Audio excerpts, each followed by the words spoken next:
বাড়িতে নিত্য অভাব। বাবার অকাল মৃত্যুর পর অন্যের বাড়িতে কাজ করে মা সামলেছেন। ছেলের হাতে তুলে দিয়েছেন হাত খরচের টাকা। অন্যদিকে ফুটবলার হওয়ার স্বপ্নে বিভোর ছেলে কলকাতায় গিয়ে রাতে সামান্য মুড়ি খেয়ে হাওড়া স্টেশনে রাত কাটিয়ে ভোরের ময়দানে যোগ দিয়েছে অনুশীলনে। এইভাবেই জেদার অধ্যাবসায়ের জেরে কলকাতার টালিগঞ্জ অগ্রগামী ফুটবল দলে খেলার সুযোগ পেল ইন্দাসের রায়পাড়ার শ্যামাপদ মল্লিক। একসময় শ্যামাপদের এই ফুটবল প্রেমকে যারা কটূক্তি করত, এখন তারাই সব ভুলে তার নামে ধন্য ধন্য করছে। টালিগঞ্জ অগ্রগামী দলে খেলার সুযোগ পেয়ে খুশি শ্যামাপদ নিজেও। তার কথায়, স্বপ্ন দেখতাম একদিন না একদিন কলকাতার কোনো বড় ক্লাবের জার্সি গায়ে তুলব। আজ সেই স্বপ্ন পূরণ, বেশ ভালো লাগছে। খুশি শ্যামাপদ মল্লিকের মাও। তিনি বলেন, অনেকে অনেক কথা বলতো, কারো কথায় আমরা কান দিইনি। বিশ্বাস ছিল ছেলে পারবে। সকলের আশীর্বাদ আর শুভেচ্ছায় ছেলের এই সাফল্যে তিনি খুশি বলে জানান। ইন্দাসের বিধায়ক নির্মল ধারা শ্যামাপদের বাড়িতে গিয়ে তাকে শুভেচ্ছা জানিয়েছেন। খেলা সংক্রান্ত বিষয়ে যে কোনো ধরনের সাহায্য তিনি করবেন বলেও জানান।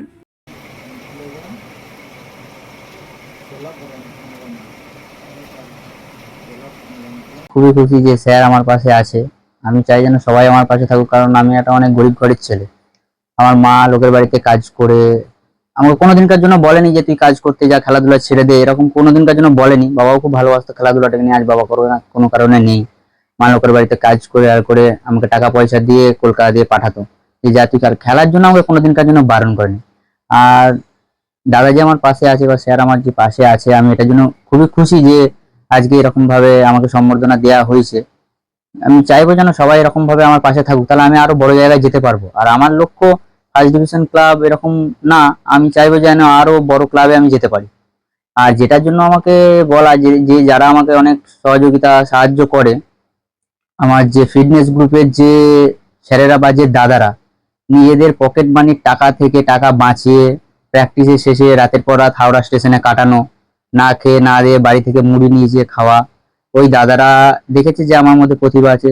সবশেষে ওরা যারা নিয়ে এসেছিল FIFA referee Ranjit Bakshi sir, Munshi sir, Gautam sir, তারা আমাকে এখান থেকে তুলে নিয়ে গেছে। বাঁকুড়া থেকে একটা ছোট গ্রাম থেকে তুলে নিয়ে গিয়ে কলকাতার বুকে জায়গা করা, তারা তো জায়গাটা দেখিয়ে দিয়েছিলাম। যাই হোক, কোনো কারণে সবাইকার আশীর্বাদ নিয়ে ওখানে নিজের মতন করে জায়গা করে নিয়েছিলাম। ওরা নিজেদের পকেট থেকে টাকা পয়সা দিয়ে আমাকে অনেকভাবে সাহায্য করে, না তুই খেলাধুলাটা ছাড়িস না, তুই এরকম ভাবে থাক, লেগে থাক, আমরা তোর পাশে আছি, সবসময় বলেছে। মাও আমাকে সবসময় বলেছে, বাবা তো ওপর থেকে সবসময় দেখতে পায়। ওই কারণে হয়তো আমি বড় হতে পেরেছি। আর এরকম ভাবে আমার পাশে সবাই থাকলে হয়তো পরে আরো বড় হতে পারবো। জানি না এখন কি করব। যখন আপনি ডাক পেলেন যে এই ক্লাবে, তখন কতটা আনন্দ হলো?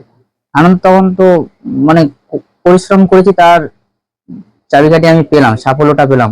রাতের পর রাত, দিনের পর দিন, সকালবেলায় ভোরবেলায় লোকেরা দেখে আমাকে বলতো যে ফুটবল নিয়ে মাঠে চলে যাচ্ছে, এই করছে সেই করছে, নানা ধরনের কথাবার্তা শুনেছিলাম।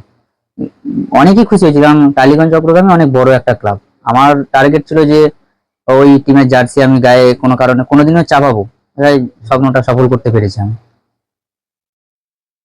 কিন্তু আমার ছোট থেকেই একটা টার্গেট ছিল। ফোন সবাই ব্যবহার করে নিজের নিজের দরকারে, আমিও ব্যবহার করি।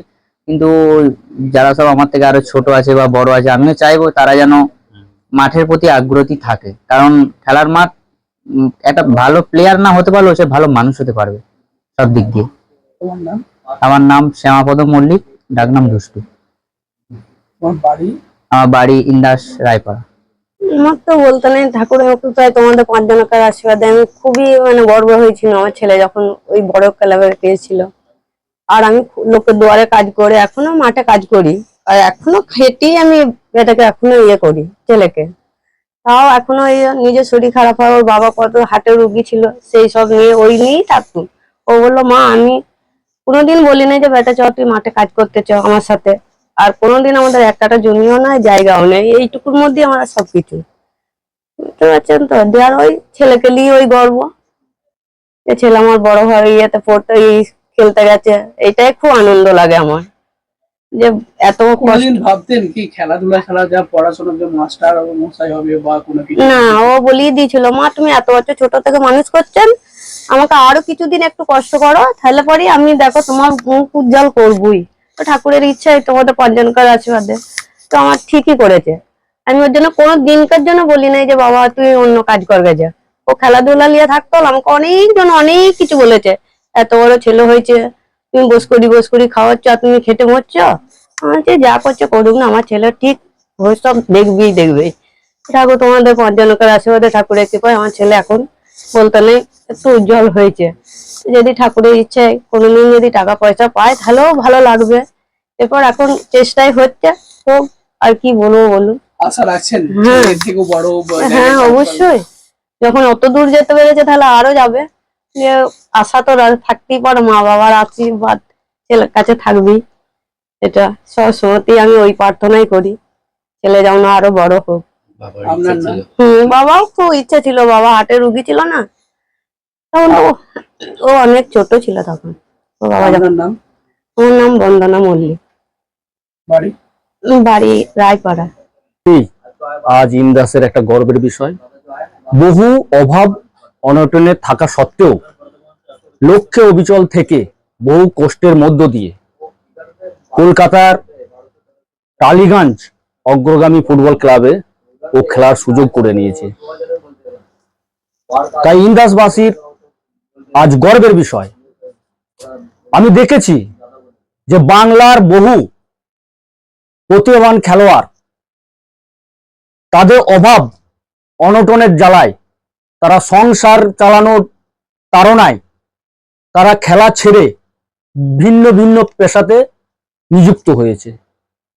এই ভাই শ্যামাপদ মল্লিক এই অভাব অনটনকে উপেক্ষা করে তিনি নিজের লক্ষ্যে অবিচল থেকে আজ কলকাতার একটা নাম করা টালিগঞ্জ অগ্রগামী ফুটবল ক্লাবে নিজের প্রতিভাকে তুলে ধরেছে। আগামী দিনে এই ভাইয়ের উজ্জ্বল ভবিষ্যৎ কামনা করি এবং আমার ইন্দাসের নাম একটা স্বর্ণ অক্ষরে খেলোয়াড় হিসাবে ও ইন্দাসের নাম উজ্জ্বল করবে, এটাও ঈশ্বরের কাছে প্রার্থনা করছি। এবং আমি ভাইয়ের কাছে অনুরোধ করব যে নিজের দাদা মনে করে ওর যখন যেটা প্রয়োজন, খেলার পারপাসে যখন যেটা প্রয়োজন, নির্দ্বিধায় ও আমাকে বলবে, আমি ওকে সহযোগিতা করব।